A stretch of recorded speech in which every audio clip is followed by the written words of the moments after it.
This is the Amp Hour Podcast, released April 3rd, 2024. Episode 664. Simulating doors falling off.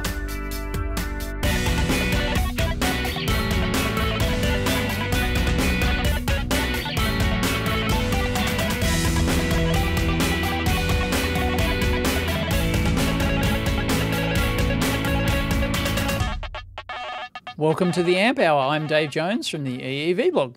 And I'm Chris Gamble of Contextual Electronics. With absolutely no idea what we're going to do for today's show, as usual. Yeah. What do you got, buddy? I got nothing. I thought you had something. No. I mean, I've been getting ready for Embedded World. That's next week. Right. I've been Yep. That's 3D in printing Germany. up a Storm. That's right. Yeah, I'll be going to Nuremberg and 3D printing those one-off jobbies, right? That's right. Exactly. Stand, yep. trade show stand. Yeah. That's right. Yep. A lot of that. And rediscovering the horrors and joys of FreeCAD, of course. Right. No thanks. Yeah. No, I've heard the horror stories. I don't want to go there. I actually tried it once. I did try it once, and I went, "What the hell is this thing?" No, just like you can really get it. Like within 5-10 minutes, I can tell if I'm going to like a CAD package. It's not, I don't have to spend long with it to realize, okay, this is working the way, I'm getting a good spidey sense from this. And it's like FreeCAD just did not do that for me at all. So it's a little rough around the edges for sure. But I mean, like, I don't know, KiCad doesn't pop at the beginning. It's getting a lot better. It's getting a lot better. Right. Have we talked about 8 since it came out? Since 8 was released? I think we mentioned it. Yeah, we probably mentioned it. But I don't think you had started using it or I something still haven't, like that. no. Right, okay. I've seen videos of it. Right, people talk about it on the forum. That's about it for I've me. just seen various things. I am tried not what they call an early adopter. You used to be Mr. KiCad. I know. Yeah. I used to be Mr. Had free time in my life. You were so embedded in that community. It was like... Well, I'm still around, but I'm not but no, you were like one of the key... Not running any conferences these days. No, you were running conferences and crap. Yeah. There you go. Yeah, life changes, Dave. I don't know, maybe you've noticed this in your own life, that you have a slightly different MO than got kids now, 10 years ago. Exactly. Yeah, things have slightly changed, just a tad. Slightly changed. No, I get No. I did a demo on Friday of a thing that I was working on. I've been doing some Bluetooth stuff. Have you ever done Bluetooth? I guess you did with your meters, right? Yeah, with the meter. Yeah, that was a pain in the ass. Yeah. I don't know anything about Bluetooth. I was like, oh, well, I've used Bluetooth. But then, like, you start, like, looking at the code, and I'm like, I didn't. Do you know there's standard messages in Bluetooth? Oh, I don't know it to that level. Okay. It was my psychic was working on right, that. David too, right? David too, yes. Yeah, and so, like, I'm sure David too didn't do this, but you can use standard, like, so, like, there's an HT. I don't even know if it's a protocol. It's probably the wrong name. But, like, one is, like, HT for, like, health temperature, I think. Oh, and so when you have a Bluetooth device that is like a thermometer, like a whatever, and is bleeping out your Bluetooth, it's like a standardized packet. Like, it's like I'm guessing Bluetooth SIG, like the standards body defines it. And there's other ones too. And like, so if you go, so like my exposure to this is very, very limited, where it's basically me digging through the Zephyr demos, which is, fine. That does it. It's like you can kind of just see what's in there. And then those are like the well-defined ones. So like peripheral health temperature, HT. And then there's other one for like heart rate monitor. But I don't know what that one is. Right, so they have sort of like, pre-built in for the early apps they thought that it would be used for and stuff like that. Yeah, I think just the really common things. Yeah, right. I think and it's evolved over time too to like make some level of Well, they've pushed it a lot further, I think, than what they did. Don't quote me, but because I don't know. What was your first Bluetooth device, Dave? Oh, God. What was the first Bluetooth device you encountered? Oh, well, not me. Not that I used personally, because I was probably a late adopter, but I can remember one of my geocaching friends used to work at Microchip. He used to work at Microchip, but he was a local guy here. And, when we'd meet up for, we're having dinner, and he had this blue flashy thing in his ear. And I'm going, what the hell is it? Yeah. What is this blue flashing LED in your ear? I'm talking like 2000, mate. I'm probably 2002, maybe. Really? That is early. When did Bluetooth first come out? Oh, I need to know the timeline now. I have only one. I have my reference point where the first time I encountered it, where I was very confused about what it was. Right. 1998, 7th of May, 1998. Wow. Yeah. Okay. Yeah, so it would have been probably 2001 maybe, is when I first saw somebody use a Bluetooth device. And it was, he had this little earbud thing. And I think it might have even been a wireless, like, headset back then or something, and it was hooked into his new phone. I don't know what sort of, he probably had a newfangled flip phone or something, right? Because there were no smartphones back then. But I can remember that he would, it would actually beep and it would flash. It was this bright blue flashing LED in his ear. That was the thing that got you, huh? It's so distracting. Yeah. Oh, and it was so weird at the time. Like, well, I did that would be weird now if you had a blue flashing LED in your ear, right? That'd be weird even these days, right? I have flashing LEDs in my ear right now, Dave. My Bluetooth headset is flashing. I mean, it does but I've got wireless ear. I've got the Apple fruity wireless earbuds, but they don't flash. There's no LEDs on them. Like, those don't flash anymore. Oh, I've that got just totally pisses away power. Why would you do that? My Soundcore LED, they have LEDs on the side. Oh, okay, right. Oh, I guess my big wireless headphones at home do that as well. They've got like I think it's just to show that they're on, right? So they don't it's detect just to that you're on. There's no like detection if it's on your head. I think the Apple ones detect if they're like in your ear, so they turn off automatically. But if you don't have that, then you need to like be able to look at it and be like, oh, that's on. Right. Yep. So anyway, it was not like an in-ear one that you get these days. It was like one of those outside ear, things that like clip over the outside. Jabra style. Jabra, whatever it's called. Yep. Or Jawbone was another one. Yeah. Jabra, Jawbone. Something like that, yeah. So he had an early one of those. So that was my first encounter with it. But I don't recall seeing it for donkey's years after that. It was like, it was the only person I knew who actually, started first using it. I could not remember. Saw anything with Bluetooth, it was when I was working at AudioPack. So it must have been I was a co-op. So it was like 2004, 2005.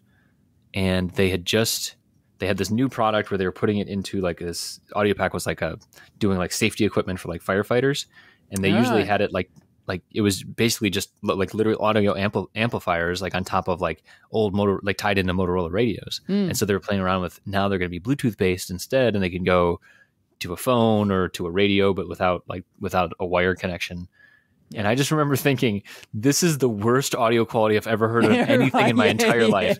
And just as context at the time, like I was downloading music, it was college days. It was early days of file sharing, whatever. File sharing. I was listening to like 64 kilobit per second, like just like the tiniest, crappiest stuff. 64, like that was still reasonably high back then. If you got 32 or something, you might. It was just the worst stuff. It was like the worst files played through then like a phone speaker, and I'm like, I'm like listening to it, and so like this was worse than that. So just as like a reference point. Yep. Yeah. Oh god. Oh man. No, I've only recently gotten like the last year and a half gotten like the Bluetooth wireless earbud headphones. And the ones for home, apart from that, I used to use wired for all my music stuff before that. Yeah, I never used Bluetooth. Play right into that audiophile community, Dave. Right, You got your open ear, basically just like driver cones, right. With a 3.5 millimeter jack on the end, No, even back in the day when I tube-driven preamps designed my own app for like workouts that used an MP3 player, so you'd actually take it to the gym, and I developed this software that actually encoded voice instructions in there. I'm sure I've talked about that Mr. before. Fancy over there, and I almost got a patent on that one. Man. You wouldn't be doing electronics still. You'd be off on some beach sipping Mai Tais. Nope, because this was 6 months before the iPhone came out, and then apps overtook everything. All you had to do, Windows Dave, based. Right. Was just think about the App Store before Apple did it. And then did it, you would have been could have made in the shade, that bastard. Yeah, exactly. Could have been rolling in the cash. Yep. Oh, boy. So, anyway, so even back then I was using like even back then I wouldn't use a Bluetooth. I don't even think maybe it wasn't available. I don't know when I did it. When did the iPhone come out? Bloody hell. 2007. I know that 2007. One. Okay, so even in 2007, like a good almost 9 years after Bluetooth came out, I still was not using wireless audio solution, because that's pretty much all Bluetooth was back then. It was like wireless audio or a little, like the early ones, or smarter gadgets, like as you said, like a health monitor strap or something, you know. But that's like BLE stuff, but a lot of the early ones use ANT and stuff like that. They use like the ANT protocol and stuff. Right. I think, and then BLE came up, and like, you know, I'm talking on my butt here. I have no idea the history of this stuff. Actually, I really like Mohammed Afana's podcast videos. He's got a bunch of videos about like Bluetooth, and he has like a course about Bluetooth. He's the go-to for that sort of thing. I should watch more of his videos. But yeah, that's there's like a whole history there of like when Bluetooth 2.0 became 4.0, BLE, all that different stuff, and like because the denominations matter, right? There was a point where it actually went really, like, it became this is super low power, this is longer range, and it's this really is going mainstream, you know. I don't know what that date was, but there was like a switch over at one point. Yeah. So let's see. I'm finally looking at the Zephyr samples here. So like, there's like peripheral is usually the node device, right? So like, there's the peripheral, and then central is like the thing that's accepting all these things. And so there's like HR, HT, HIDS. There's a UART sample I know now.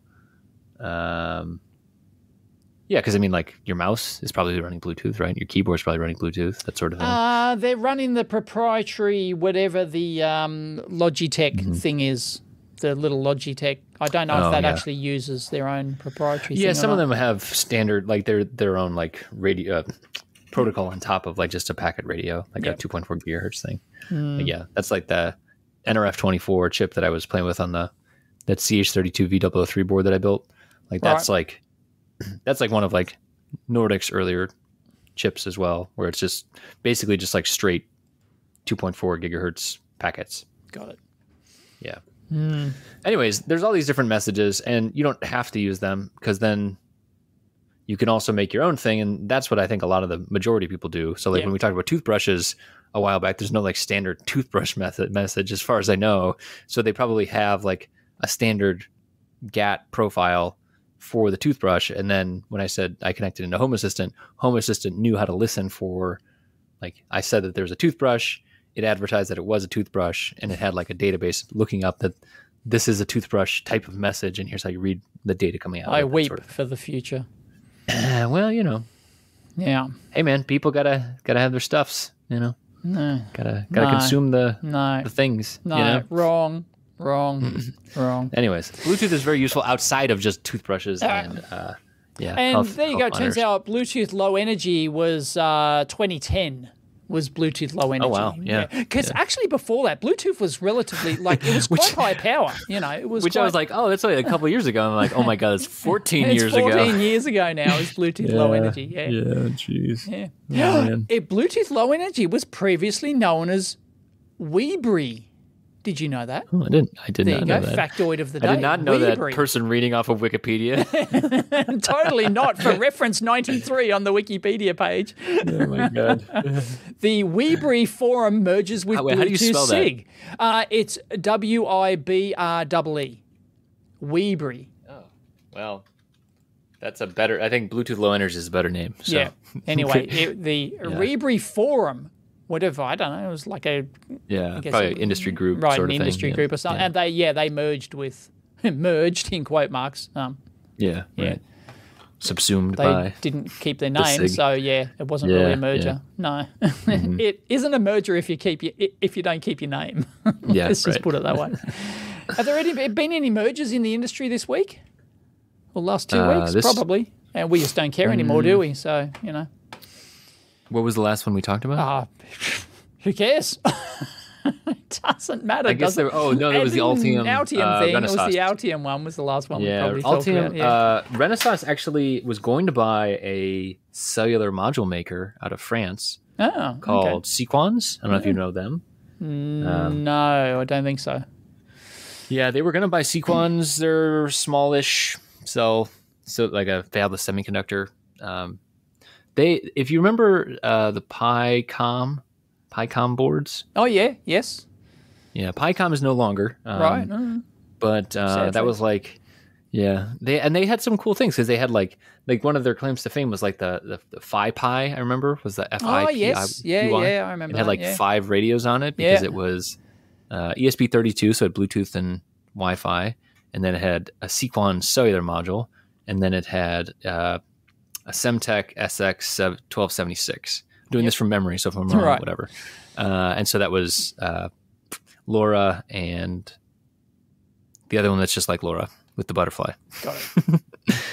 What is it called? The French one? No? LoRa. No. Sorry. Come on. No. Hey, there was an acquisition. Who? It's on our list. Synopsys to acquire Ansys. Oh yeah, that was a while ago. That was actually I think back in January or something. Yeah. Hold on a second here. Let me get this right. What are these things called? It's like LoRa. What do I Google? Like LoRa, but not LoRa. People are screaming into their thing right now. French LoRa. Let's see what happens there, Google. Yep. Yeah. Right. Nope. It's not that. It's not LoRaWAN. Man, I cannot think of it. It got bought by a Taiwanese. I know everything about it. It got bought. It was put on the block, and it was their centrally controlled network operators. And it was put on the block, and a Taiwanese company bought them. It was on the block. It was put on the block. They were selling. They went bankrupt, and they were selling assets. Oh, I haven't heard that term before. Being put on the block, is that an American financial term? Yeah, I think it's like the butcher block. Maybe I don't know what the block is. Okay, yeah. right. Yeah. No, I don't think I've heard that before. Yeah, no? There you go. There's the Americanism of the day. Perhaps. Oh yeah. Bring. I could be wrong about that too. No. Yeah. Well, I can't remember. That was the 5th radio though. So whatever that was. Sorry, radio thing. It was like a network. It was like low power, like LoRa. Yeah. And there was a Sequan module on there. That's how I remember it. All right. So cool story, Hansel. Moving on. I'm sure you want to talk about hybrids because you put this on the list. Well, we should talk about Ansys. We can't just gloss past Ansys. Why not? Although I've never used Ansys. I mean, it's like a really high-end It's tool. a high-end, like yeah. You never used it? You have used it? No, not personally, no. I do know others that have used it, but no. Yeah, they do like, they have like RF, and then they have like, I think like, Dave, my brain's not working today. What's it called? They do finite element analysis modeling, don't they? Yep, that's the one. That's the one I was thinking. Yep. For I'm talking like for airline engines and shit like that, like really high end stuff, right? It's like it isn't a circuit, like it's not, right? It's like really high end stuff. So any finite element analysis. This simulation says the door is going to fall off again, Bowen. You sure you want to ship it? Yes we do. Right.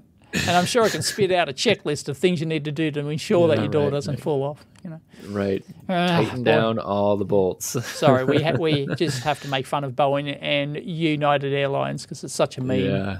Yeah. It wasn't United, was it? That was Alaskan. Whoa, was that Alaskan? Was it? Could have been. I think so. Okay. Right. Yeah. Anyway, I've been throwing up memes on Twitter for United Airlines. It's quite funny to keep up. Yeah. Keep on track with. Oh, Ansys owns HFSS. Yeah, so that's like a big one for like RF. Yeah. Right. Yeah. I remember the RF guys at an old company I worked at. They swore by that program. Yep. I think it was again finite element analysis, but for field simulation and stuff like that. Fields around PCB tracings, transmission line. Yeah. Yep. This is way above my Yeah. No, you have to be really serious. You know, you have to be designing the latest. You have to know how the little bubbles are supposed to go. You have to be designing the latest, satellites and Tesla Sky Dish or whatever it is. What's it called? Yeah. Yeah, something like that. Yes. Yeah, fancy pantsy stuff. Welcome to the dummy hour, where two dummies can't remember any words. Because we've never used a $100,000 package for. I literally can't remember any words today, Dave. I think it's like it's a 9:42. We're recording a little later than usual because like I've had a 3-year-old yelling at me all day. But like, all right. Yeah.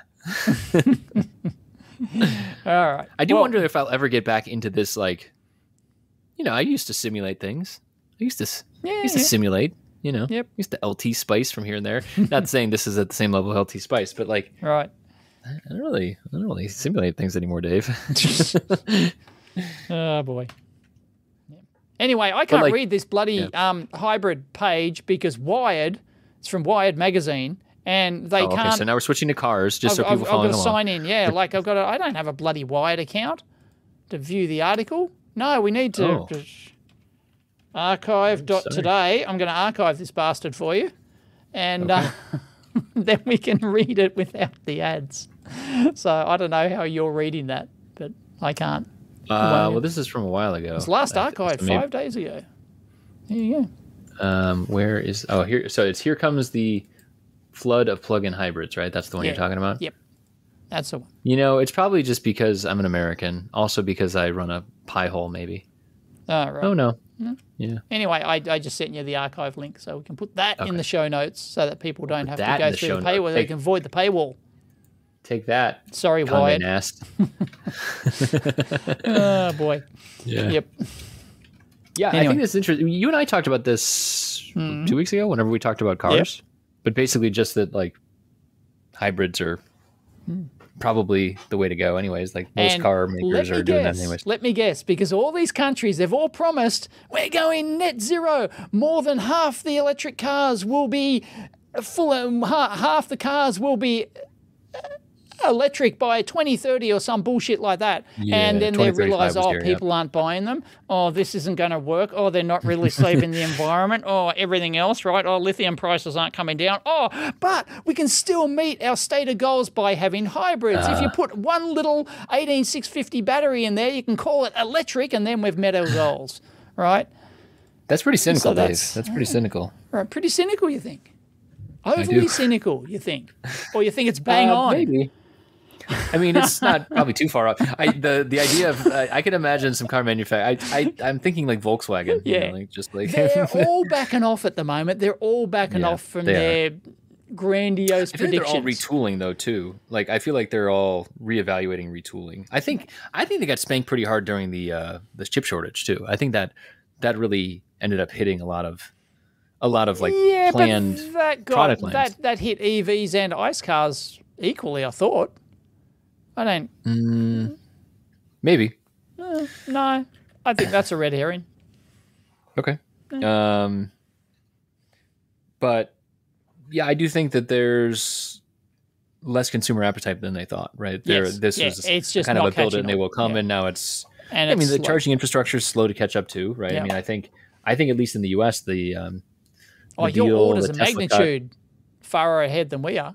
Further ahead. Oh, sure. Yeah. I just meant the charging infrastructure of like Tesla opening up to other manufacturers. That's going to be there has to be a standardization. Otherwise, it's just going to all fall flat. It's all going to fall flat. Yep. Yeah. Yeah, and I think some of it's just lifestyle too. There's a lot of street parking in the U.S. So like I think it's a total lifestyle thing, and unfortunately. All these governments promised all this shit that this was the future, and I'm a huge EV car advocate, right? Yeah. And yet I know the bullshit when I hear it, right? Mm-hmm. It's like, no, it's always going to be a lifestyle-based thing, right? It's like, no, you can't make everyone drive an EV by 2030. That's complete bullshit, you can't force people to use these things. It's just ridiculous. Yeah, I think you incentivize them, right? I mean, you incentivize them with tax breaks and all that other stuff. Well, sure, you can. I think there's a lot of arguments against that, but okay.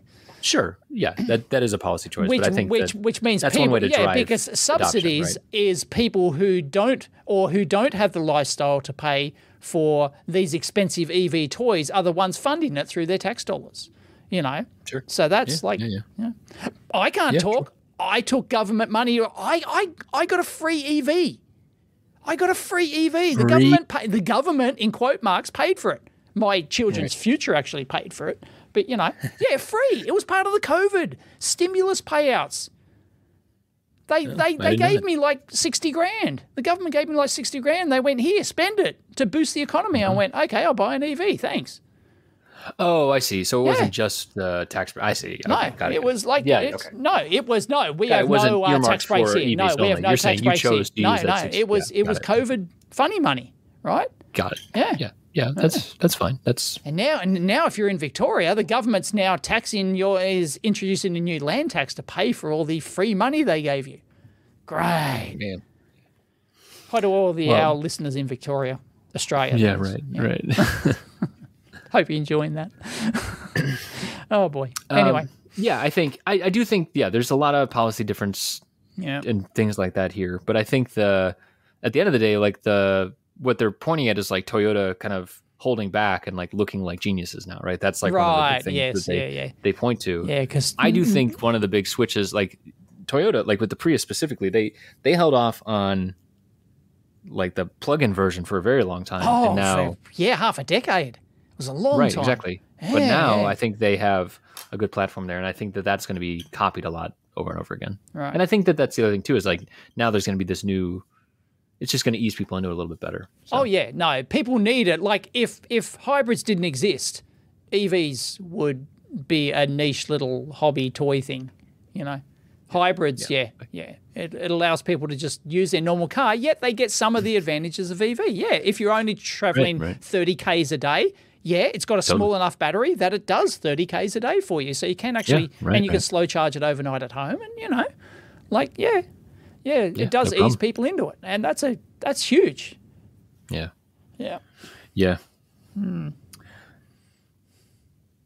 So, you're buying one? No, because you've already got a full EV. No, I already got one, man. I'm not buying another car for a long time. Yeah, right. I do think the next car, probably the next, you know, we talked about it here, like the next car that we buy will be probably a large, you know, very large for Australian standards, but just a large car by U.S. standards, and you know, something that's probably hybrid, plug-in hybrid. Ours will be a large hybrid.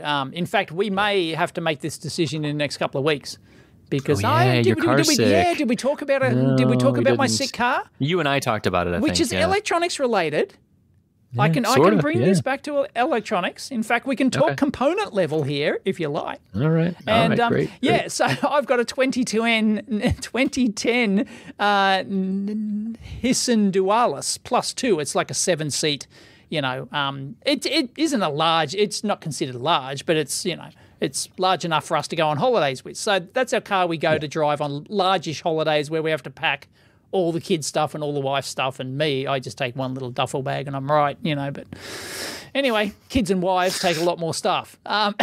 So it's a space thing. It's a fairly efficient car. Right, it hasn't given us a lick of trouble in 14 years, and it finally failed. The ABS system failed in it, the anti-lock braking system, and a weird fault, which the manufacturer had not. They said that they hadn't seen that before. So what it was is even if you turned the car off and took the key out, the compressor in the ABS modulator was still running. You could actually hear it, like the ABS was like on permanently. So even when you removed the key, this sucker just kept going. So you're always safe. You're never gonna get into your wheels aren't gonna lock up. Right. Parked on the side of the road, right? So no, but it still drove fine. Right? It still drove because people don't realize that the ABS doesn't apply brakes. It actually releases the brake. So it actually releases it. It actually releases the pressure so that you stop skidding a bit, and then it turns the release off, which then applies the brake again. But the actual ABS modulator does not actually apply the brake. It has all the hydraulic feed lines going into it to your brakes, and it just turns them off for a brief, half a second or something, so that you get that pulsing sensation in your brakes. Yeah. I was going to say that's what it really feels like. So that's what the anti-lock braking system does, and that's what the modulator does. So anyway, it was continuously on. So I had to actually finally so that we could still drive the thing and it wouldn't drain the battery, because it's like things just continuously running even when you take the key off. I had to rip out the 30 amp fuse for the ABS system. So for the last couple of weeks, we were driving around for 3 weeks or something. They shoved the penny in there, huh? Yeah, right. So we were driving around with no anti-lock or anti-skid braking system. But of course, the car works fine. The brakes still work fine. But it just, it's... You only lost one kid. Don't worry. Right. That's all right. Yeah. It's all good. So anyway...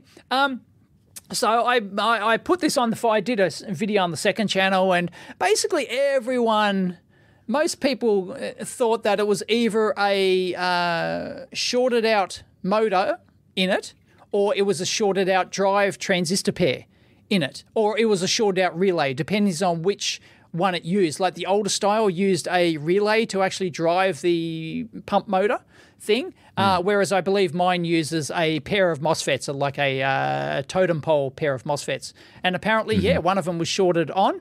And yeah, that is the best guess. I haven't had that confirmed yet, but that is the best guess, that it was, one of them was shorted on. And of course, and the ABS system, I don't know how it's wired into the car, but it must bypass the switch, the key switch thing. So it must be permanently on. And so anyway, it's a failed MOSFET is the best theory, and it keeps the pump on. And the pain in the ass thing is that it's serialized. It's a serialized part. So it talks to it's programmed. Right. Yeah, it's programmed, and it talks to the car's computer. And so you can't just get one from the freaking wreckers and put it in.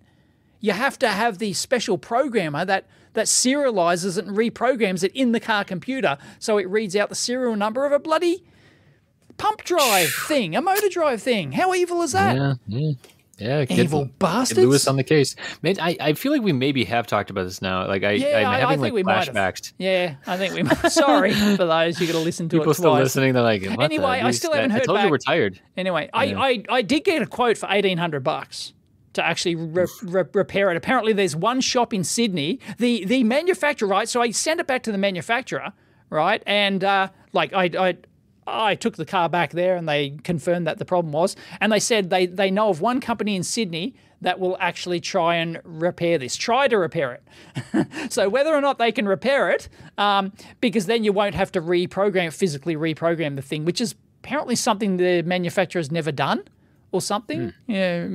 Presumably. So they can't even get one from the wreckers. So it's either buy a brand new one for about $5,000 or $6,000. They told me this is the manufacturer, new one for $5,000 or $6,000, or we can send it to a company that tries to repair it.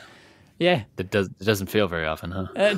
No. These are they're fairly reliable things. So this is the first time they've seen one that fails when you turn the key off. So apparently it's the first one. Yeah. So anyway, trust my luck for that. And so anyway, if they can repair it, it's going to cost me $1,800, and it's a 14-year-old car. But we figure the car is worthless if we try to trade it in. Now it's worthless without an anti-lock braking system. So we would easily get the $1,800 back in value, in resale value. We should be able to get $1,800 back in resale value if they can fix it. So, and I think once it's fixed, I think we might, it's pretty old. We might start thinking about a hybrid. There you go. Whether a second-hand hybrid or whether a brand new one, I don't know. Leave it in the comments down below. Should we consider a second? Because yours is second-hand, right? Yours is just barely. Barely. Yeah, 10,000 miles on it. Yeah, 10,000 miles is still a decent amount. That's like 1 year of one year of average lease of miles. Yeah. And was that like a corporate car, or was it like a privately owned car? I don't know. They don't tell you. I don't want to know. Right, don't want to know. Okay, right. Mine, you remember when we went on the road trip in my little Toyota Corolla? I do. Yeah, yes. that was that was a second-hand one. I bought it with 18,000 Ks on the clock. Got a huge discount. It was owned by the CEO of Toyota, actually, in Australia. The CEO of Toyota Australia used it as personal, and he just commuted and he did 18,000 Ks in 5 months or something because he actually lives somewhere up the coast or something, and he just drives down every day, you know. And it was like it was his ex-car. I'm just thinking about the CEO of Toyota. It's like, right. This car used to belong to the president of the United States. Right. The president of America and Express Owners Anonymous. Yes. Oh boy. His name was Bill. Anyway, hybrid. Yeah, we're thinking a hybrid because we have the solar system to give us free and that second, like that one's our second car because we have the full EV to do all our daily driving with. So the second car doesn't get, only gets used in short little tiny trips, So so a hybrid with even the smallest battery would do just fine. Although it's got to be a plug-in hybrid. I don't understand why they ever made hybrids with that weren't plug-in. I mean, it's just like I think because of just logistics. If there was no charge, like at the beginning, there was no charging stations available. Yeah, but you could have plugged in a bloody into your outlet at home. The batteries in those were tiny. They were like 5-10 kilowatt hours. Only a few kilowatt hours or something. It weren't much. Yeah, like the early Prius and stuff like that. Yeah, they were naff all. Yeah. So I don't know. Anyway, yep. All right, enough cars. Okay. How about parts? How about parts? Parts? You see the new Espressif part? It's actually... No. I realized I linked it in. Because there's a new one every month. You just keep talking about a new part every month. I know, but this one's badass. Yeah. This one's a dual-core 400 megahertz plus a secondary RISC-V at 40 megahertz. Right. Yeah, it's a beast. I don't know how much it's going to cost, though. That's the thing. But it's like Wi-Fi, Thread, Bluetooth. What else is on the docket? I guess this is not a very good video. So is this on the list? Or is this something you pulled out? It is on the list. I added it right at the end. But there's a YouTube video where they go over the block diagram, and that's the real jam. Okay. I really hate their labeling system. I think it's horrendous. Right. But so what's the target market with the secondary processor in there? Is that like a low power secondary processor? I think it's here. Let me send you a link too. I think so. It's going to have music in the background just for your I think what they're going for here is this is like a targeting like vision applications, so like a smart doorbell or something like that. That's probably a pretty good example here. Right. Let me have a look. So I think that is probably one of the things. AI, of course it's got AI. They have all got AI. Oh, wank. AI, of course. Of course. And I think, but then the camera input and also displays. So that's like, it's not quite tablet level, right? Because it's still embedded, but I can imagine, stoves and they're showing examples of one of those Alexa microphone bloody things, Yeah, exactly. Right. Yeah. All right. And it really is. It's interesting because it's like this stuff is like this is starting to touch. This is kind of like the mid tier kind of stuff. Like the NXP calls them crossover type of things, where it's like basically it's enough juice that it could be running Linux, but it's not Linux. Right. Usually it's more specific. It might be, whatever. It's got a sane amount of stuff in it. It's got H.264. It's got, HMI. It's got multi-camera, MIPI interfaces. It's got like, this is ridiculous. It's got Ethernet, touch sensors. It's got I3C. You're starting to see that stuff pop out. Never thought I'd see that stuff. How do we say that, Dave? I cubed, I squared C. No, I cubed C. I don't like cubed. That gives me the heebie-jeebies. Okay. Sorry for any of you I squared C fanboys. Yeah, I would say I3C. Yeah. Sorry. Yep. That one's gonna take a while to get used to. Yeah. Yeah. So I don't know. It strikes me that this stuff is, and it's Espressif too, so it's going to be cheap, right? And so I really like to see that all this stuff is, these RISC-V like secondary processors just like thrown in, because that's like the low power it's going to just be handling probably, I can imagine like a workflow where you have like a firmware team, like the low power firmware team, just handling like talking to sensors and things like that. And they work kind of independent of the. You could actually have two totally independent teams because there's two different processors on here, right? There's that low power one. You could have a team bus between them, probably, right? Yeah, maybe shared memory. I'm not sure how they would do it, but share stuff, but that's it. But you could actually spin off a separate team just to work on that aspect. And then you wouldn't really have to cross over much as long as you shared how you transferred information between them. Then Right. I'm gonna dump the sensor memory into this region, and then you use your AI blah blah blah blah blah blah. You could have an AI wankery team to do exactly. Right. Yeah. Yeah, and so it's just interesting how this stuff is developing more, and I'm sure there's going to be other manufacturers that are. They're all pushing it down into the silicon now. All these these engines, they want to have they already have like models that you can put onto like floating point units and stuff like that, where it's just generic computing. But now they're starting to put more specialized computing down into these modules as well. Right. With so many bloody things built into it, how can there not be any issues with this? What's the errata list for this thing look like? Yeah, I mean, it's like... Yeah, I've only seen marketing stuff for it because they just released the marketing video for it today. Apparently it was announced in January of 23. So like this has been 15 months. Oh, okay. Coming. Right. Oh, geez. Yeah. Right. Probably that must have been CES of last year. And I'm sure there's still bugs in it, right? Yeah, I'm sure that this has been an early yes, if you're an early adopter, and you can't figure out why the i3C system's going a bit dodgy on you. I don't even know how you would test it. Like, I know. We should probably figure out how that works at some point, right? Yeah, we should. But even the best manufacturers, with the most unlimited budgets to test their silicon, still, you'll find bugs. I mean, it's just, because there's so many edge cases. There's an infinite number of edge cases. Yeah. So I don't know. I'll probably try and drop by Espressif's stand at Embedded World and see if I can. Right. Well, if we can find somebody who specializes in testing silicon, they're like, who's the best industry silicon test guru? Maybe we can get them on the show.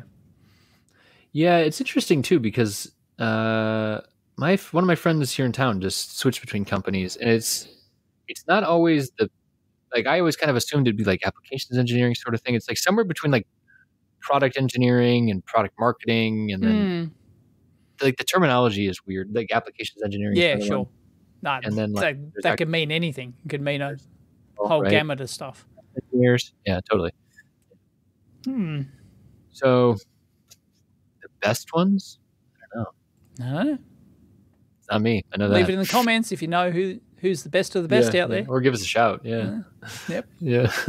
All right. Yeah. Part of the week, is it? All right. Well, I will report back once hopefully I'll get to see this thing in action in a better world. We'll see. Cool bananas. We will see. Yes. Who's BitLooney, and do we care that they designed an ASIC? You added this to the list. BitLooney is great. You don't follow BitLooney's channel? Yeah. No, sorry. So BitLooney. No, I don't think I've heard of BitLooney. Is this a channel I should be following? Yes. He's got great videos. What's on his channel? What's his channel about? A lot of small electronics projects. Oh, okay. Well, there you go. Subscribe. Done. Yeah. There you go. All right. You're welcome, BitLooney. You owe me a beer. Got Dave to subscribe. Now you'll have snarky comments in your comment section. Well, I only subscribe with my second channel. Sorry. Because that's what I'm logged in at the moment. Yeah. All right. So BitLooney, so there will be some spoilers here, I suppose, if we talk about it. But he did a bunch of the, what's it called? Tiny Tape Out. Remember Tiny Tape Out, the project? Oh, yes. Yeah. Where they basically, Uri had a simulator that then could compile down to Verilog, which then could be pushed into the open work tool chain workflow and then put onto a test shuttle wafer, like one of the MPW shuttle runs. And so then that was basically, they split one of the shuttle runs into even more subdivided pieces, and you could do it for like, I think it was like a couple $100. And so BitLooney did one of these, and he put most of a video file into the memory. So he basically made like a memory array. All right. And then when you play it back out and decode the video, it is, of course, a video of never gonna give you. Oh God, okay.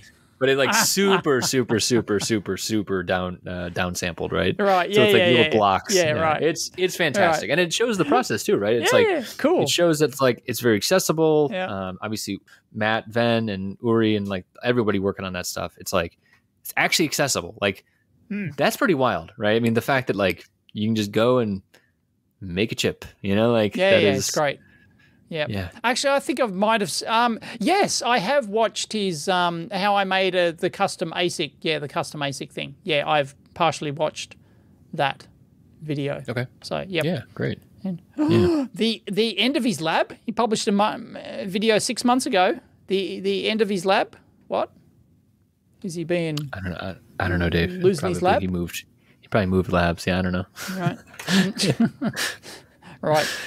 Dave, there goes Dave's day. He's about to go watch. Oh yeah, no. Any lab move video, I'm totally into.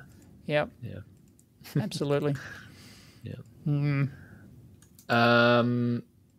One other past guest, Pete Bevilacqua, who was antenna engineer at like Apple and Google and like a bunch of high-end places. He has a new thing where he's basically making it so you can power. Like how like outdoor cameras are all like USB powered. Did you know that? Like all the Nest cameras? Nope. They all expect like 5 volts to power I just don't care about those. Security cameras.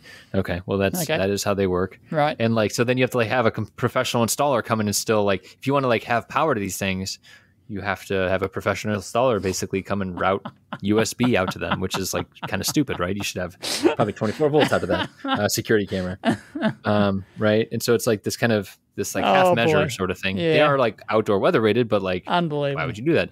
And then the other method is like, then they have these magnetic mount ones where you can basically charge it inside, and then you could take it outside and like very easily like mount it.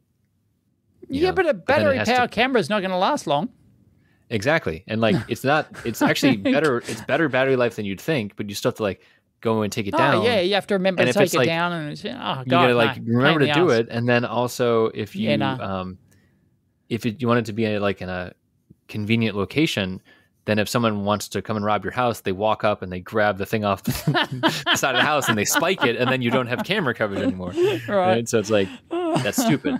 So anyways, Pete got this new Kickstarter. He's got a new Kickstarter going, and basically he's passing power through the power mole, and it's basically just like a couple transformer through a window, and then he's passing USB power outside. It's kind of surprising this doesn't exist already, but it's a great idea, right? I mean, cool.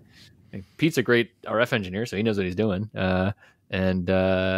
He's just basically just passing power through a window up to 30 centimeters. I forget. It was nice. No, not 30 centimeters. Yeah, 30 centimeters. Is that right? It was bigger than I thought it would 30 be. 30 centimeters. That's a heck of a thick window.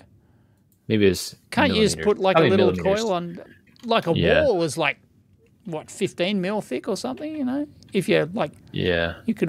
That's that's reasonably far apart. But if you're just talking about a pane of glass, 30 millimeters. 30 millimeters. Okay, geez, you could get 80% efficiency doing that. Yeah. Right. Yeah. So that's great. It is really just a couple transform. I mean, there's other stuff in there. You got to have like flyback, I'm sure, and drive. You got to drive the coils, whatever. But but yeah, then you can power something on the other side. So cool idea. Yeah, it's great. Yeah, especially if you like rent or something like that, and you have to get a cable out on the other side or something. Yeah, that'd be great. Is it just power, or does it do data as well? Just power. Oh, okay. Right. Yep. Yeah. Oh, because the thing is wireless transmit. Usually wireless, right? Then, right? Okay. Right. Exactly. Got it. Yep. Yeah. Yeah, I always point people at the Pete he gave a talk at the meetup I ran way back in the day about building a VNA where he had never made a PCB before. And then he's like, I'm going to build a VNA. Oh, right. That is bold. That is very, very ballsy. Bold. Yeah, that's and he got pretty far, but it's not. All right. I don't think it ever went commercial. Okay. But, yep. Yeah. Looks like this is sounds going familiar. Commercial. Sounds like every project I've ever done. Never went commercial. Yeah. Oh boy. Yeah. Anyway. All right. Let's get to the most upvoted post for the week, which was not from us. How about that? Oh, really? Yeah. Okay. What is it? Here we go. Most popular hobby electronics parts. And it's actually former guest, Jan Richter, who does Parts Box. Oh, okay. I didn't know who posted it. Okay. Yeah, right. It was Jan. And so he listed the most popular 10 parts. Do you have a guess before you click on it? Any sort of part? And I think hobby part. So we have 555, obviously, 7805 voltage reg, 741 op amp. Are they on the list? I haven't looked yet, Dave. Well, I did click on the link and 555's at the top. So yes, you were right about 555. Yeah.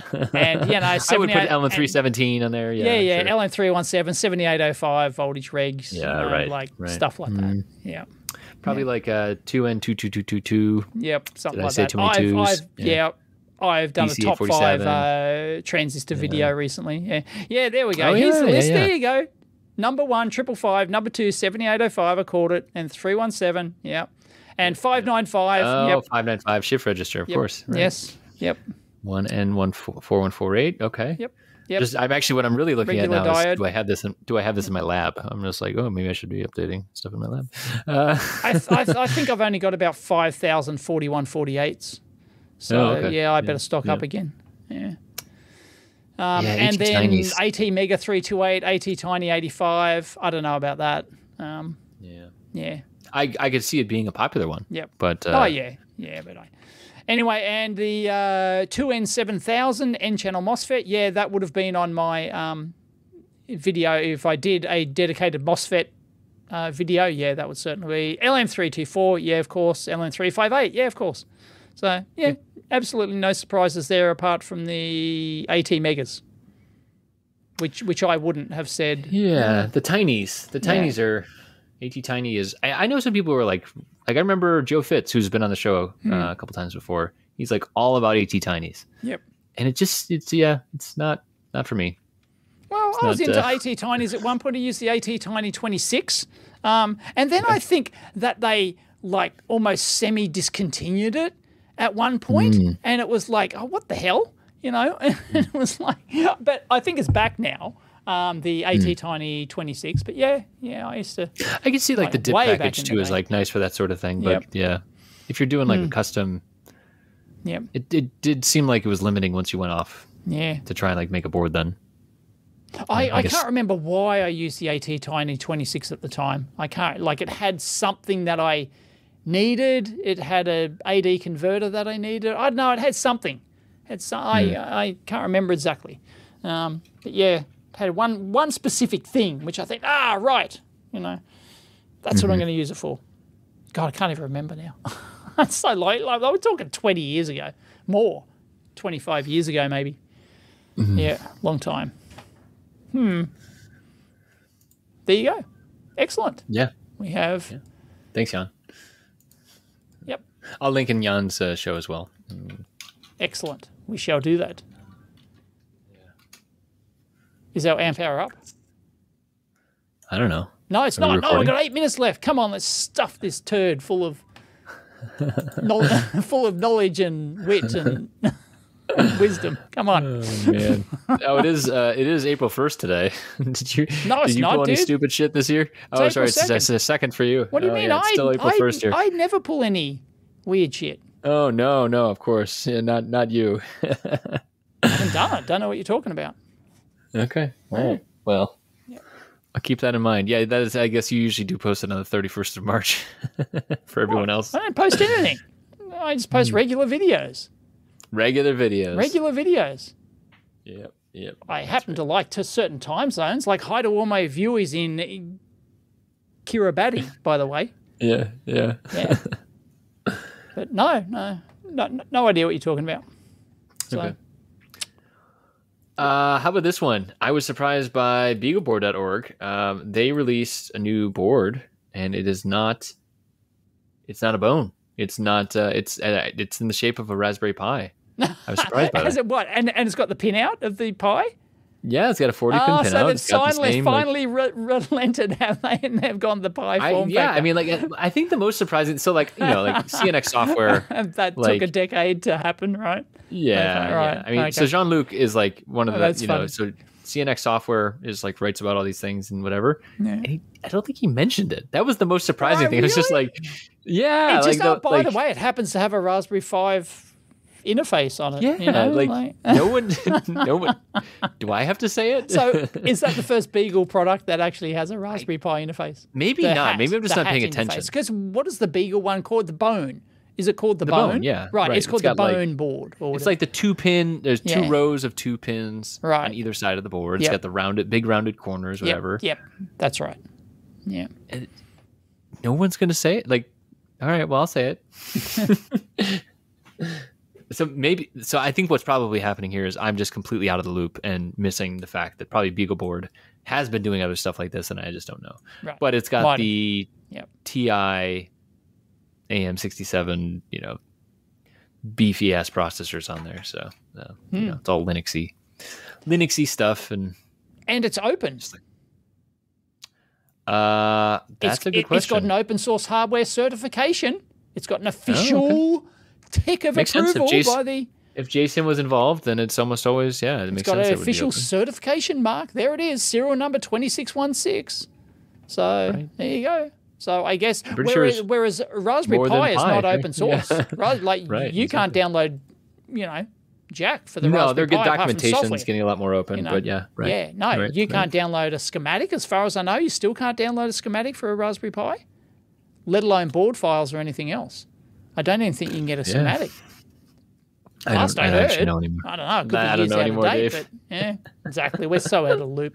Oh my God! Open source used to be a thing, Now there was a conference. There was an open source hardware summit. There was no. I mean, it just happened. Oh right. Oh, it just happened. Right. Yeah. Yeah. It's still going. Excellent. Yeah.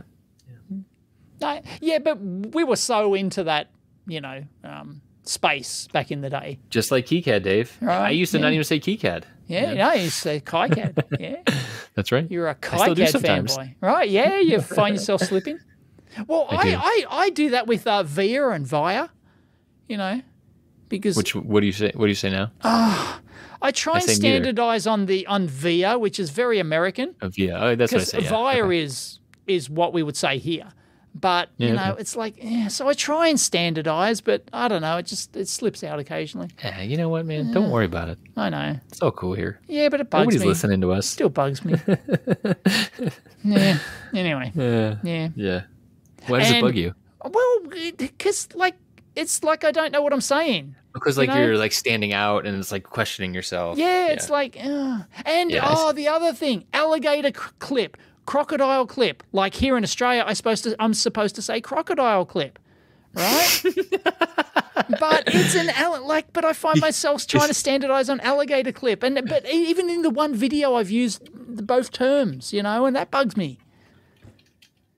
What the hell? Crocodile clips. Yep. Is it because of Paul? Is that why you're supposed to say crocodile clip? As in Paul Hogan. Paul Hogan. Right.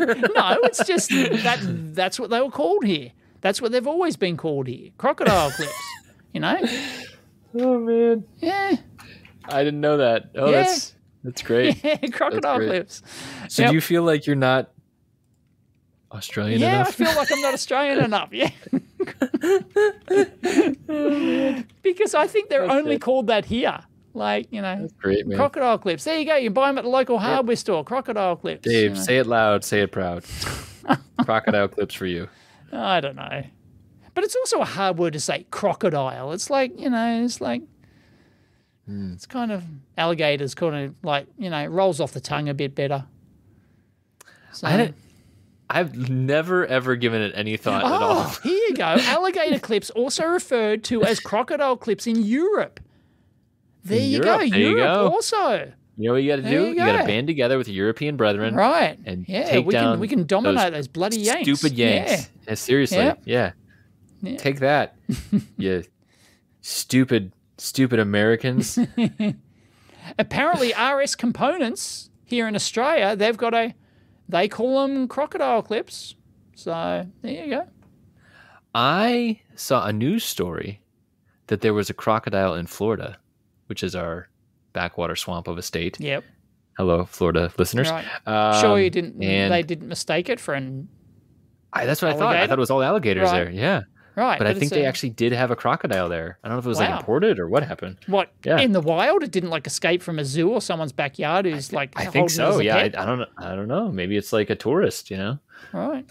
That's right. It's stuck on a Qantas plane, and apparently there is an American species. Huh. I don't know. Oh, I might have heard of that. Yeah, I think you could be right. You know what? They can all stay the hell away from me. Right. Crocs are nothing to worry about. Nope. They are something to worry about. Dude, you don't have to worry about a croc if their jaws are open. If their jaws are closed, you don't have to worry about it because you can just hold their jaws closed with your hand. They've actually got no opening force. Crocodiles, a crocodile safety tip for Yanks. I'm not doing any. Right. I'm not doing any of that. No, okay. None of that for me. No, you just jump on the back and hold their jaws down, and no worries. Although if you got one of the biggies, they might take you for for the old death roll. But, you know, you got to be careful of that.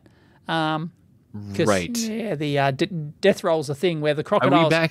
Are we back into you wanting to sound like be more Australian? Right, Aussie, be more Australian, but you can hold the jaw of a croc. Haven't you held the jaw of a croc actually closed before? I have not. Oh, there you go. You're missing out. Yeah. It's an invaluable life experience. Anyway... Yes, you only have to worry about crocs if their jaws are open. The to-do list for 2014, simulate more things and try out ANSYS products and hold a crocodile's jaws closed. Snout shut. Yeah, because they don't have much opening force, but downward force, about, 2,000 pounds per square inch or something, snappy, Yeah, snapping super fast. Yeah, but opening, they're very weak opening. And it actually takes some time, so they can't just open it in like a split second. It takes time for them to open their jaws. So if their snouts are closed, no worries. You go up and pet them. I shan't. No. All right. No. All right.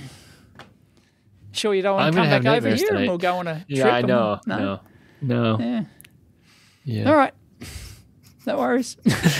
All right. Well, we're ending on crocodiles, I guess. Oh boy, we can do a great AI-themed thumbnail for some sort of crocodile with. I'm sure it's AI gets crocodiles and alligators backwards. I'm sure. Probably. Yep. Yeah. All right. Well, I think we can all agree Florida is terrible. It's more freer than the other states, isn't it? Yeah. It's more something. It's more something. It's more something. Okay. Yeah, it's a lot of things. Right. Yeah. Oh, I just heard today that house prices in Florida have gone up like 60% in a year or something. Well, they can keep them. I'm not moving. I'm not moving there anytime soon. Okay. So. No worries. All right. More electronics. Probably. I don't know if we're going to show next week. Dave might do a show next week when I'm at the conference. Okay. I will not be recording for the conference. See what I can do. Okay. Yeah, if not, we'll see you in 2 weeks. All right.